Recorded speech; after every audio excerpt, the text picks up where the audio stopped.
Gusto nyo ba ng comedy? Ito na yung magbibigay sa inyo, yung tito ko na lasinggero. Nagagawin ang lahat, mapasaya lang yung viewers niya. Di ko nga alam kung ano yung pinaggagawa niya dyan. Ginawa na yung kahoy na pole, nagpo-pole dancing ata ito. Saan kaya naman ito pupunta? Ayun, nagkahanap ng sasabitan niya.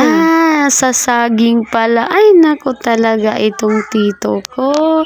Hindi ko na alam, as in tawang-tawa na talaga ako dyan. Ako nga pala yung taga-video dyan, sabi ko, maghanap ka naman ng iba, wag naman dyan. Ayan, para ng unggoy, nagpalambitin na. Hay, naku talaga itong tito ko, kapag hindi ka pa mag-viral dyan sa ginagawa mo, ay ewan na lang. Ayan, sumabit na naman sa puno ng mayabas. Sabi niya, dito naman tayo, at ako'y sasabi.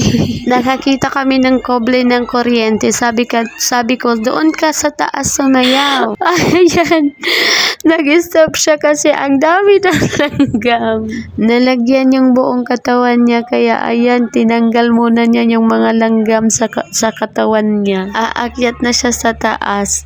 Sabi ko, doon ka sa taas, sumayaw-sayaw. Ayun, di ko na alam kung anong pinanggagawa niya dyan. Sa taas kasi may koble ng kuryente. Sabi ko, mag-pretend ka na nakukuryente ka katapos mong magsayaw. Bali, magsasayaw muna siya tapos magpre-pretend siya na bigla niyang mahahawakan yung koble ng kuryente tapos makukuryente siya. Kung marunong lang sana ako mag-edit ng video, ay naku, talagang matagal na to nag-viral. Mahilig kasi yan gumawa ng content yung tito ko. Sabihan mo lang kung ano yung gagawin niya at maggagawa yan. Ayan na, hinawakan na niya yung kuble ng kuryente at nanginginig-nginig na. Ay nako, parang hindi ka atap ka panipaniwala. Hindi maniniwala sa'yo yung viewer. Sabi ko, ulitin mo yung totoo naman, yung parang artistahin. Kaya ayan, tapos mahuhulog na siya. Ayan na,